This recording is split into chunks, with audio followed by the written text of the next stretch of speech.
Picture this, 1980, Wylie, Texas.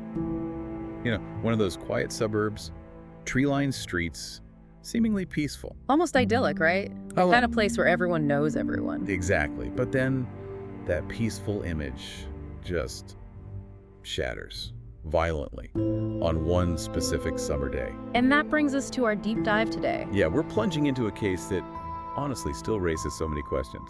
It centers on two women, Candy Montgomery and Betty Gore. Candy, the homemaker, seemed perfectly ordinary. Betty, a well-liked middle school teacher. Their lives crossed paths in Wylie. And our mission here is to, unpack it all. What led up to Betty Gore's incredibly brutal killing? What happened in that shocking trial? And maybe try to understand why, decades later, people are still so captivated by this story. It's not just about what happened, but the conflicting stories, right? Definitely. The whys and the lingering questions. And just so you know, our main source for this is the comprehensive Wikipedia entry on Candy Montgomery. Right, it does a good job pulling together facts from trial records, news reports, media stuff. Gives us a solid base. A really complex base, though. It's quite a story. So let's go back a bit. How did this all start? Candy Montgomery moves to Collin County, Texas in '77. Right, with her husband Pat and their kids, they got involved in the local Methodist church. And that's where she meets Betty Gore.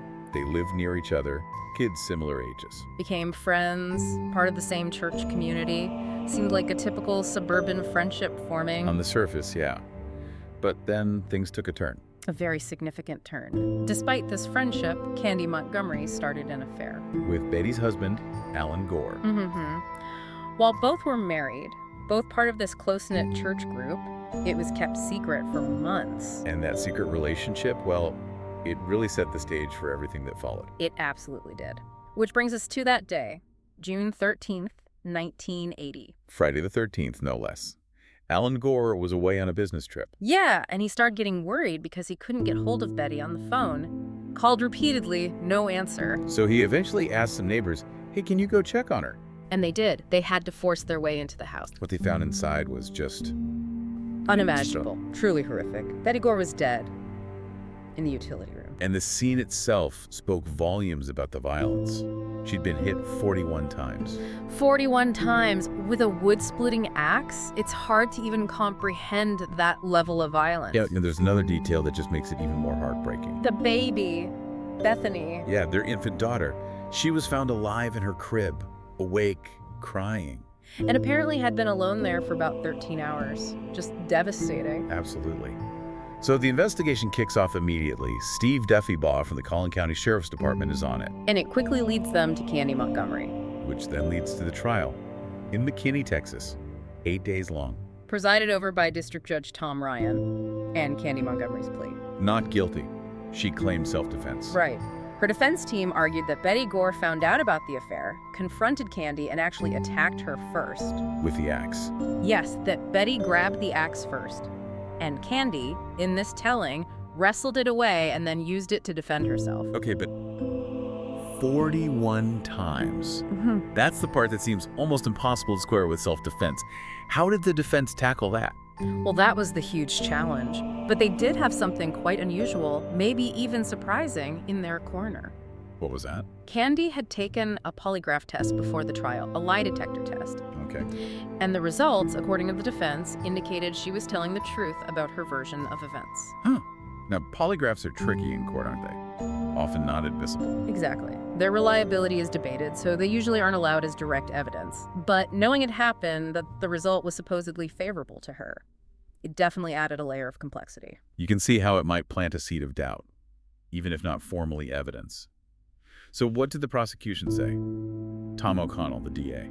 Their argument was pretty straightforward. They focused on the sheer overkill. 41 blows. They must have argued she could have just left right, escaped the situation. Absolutely. If she was attacked, why not flee? Why such extreme, sustained violence? They argued it was far beyond self-defense. It was murder.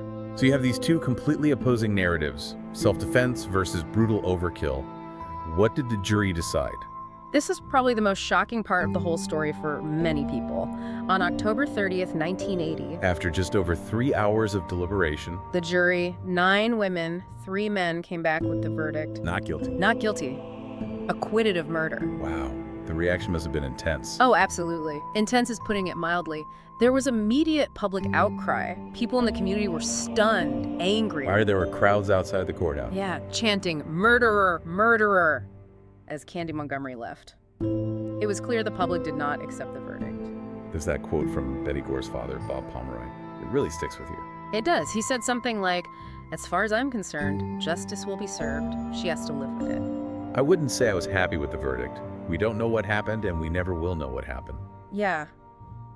That perfectly captures the feeling, doesn't it? The legal outcome versus this deep sense of unresolvedness, this gap between the verdict and what people felt must be the truth. And that ambiguity, that fundamental question of what really happened, is why this case just won't fade away, right? Exactly. It keeps getting re-examined, retold. It taps into something unsettling. There was that book pretty early on, Evidence of Love. Right, 1984, by John Bloom and Jim Atkinson.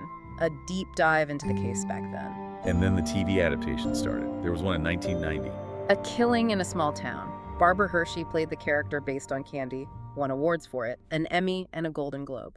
And then much more recently, is like the case had a huge resurgence. It really did. Suddenly, 2 big limited series came out almost back to back. Hulu's Candy with Jessica Biel in 2022. And then Max's Love and Death in 2023 with Elizabeth Olsen as Candy. It's fascinating how each adaptation tries to find an angle, tries to maybe explain the inexplicable. Yeah, like Love and Death, it seemed to lean more into the psychological aspect, trying to portray the breakdown Candy claims she experienced. But ultimately, they're all interpretations, grappling with the same core mystery. They can't really give us the definitive answer because, well, maybe there isn't one easily available. Precisely. And that leaves us where we started, in a way. Yeah, reflecting on what justice even means when a legal verdict feels so unsatisfying to so many. A legal acquittal isn't the same as public acceptance or, complete truth. It forces you to think about how we process these really dark, complex human tragedies. Oh, the what if. The weight of it all. What actually happened in that utility room? And when the official story, the legal outcome, leaves so many fundamental questions hanging. How do we, as observers, make sense of it? It makes you wonder, doesn't it? What happens when the truth just feels permanently out of reach? How do we sit with that uncertainty?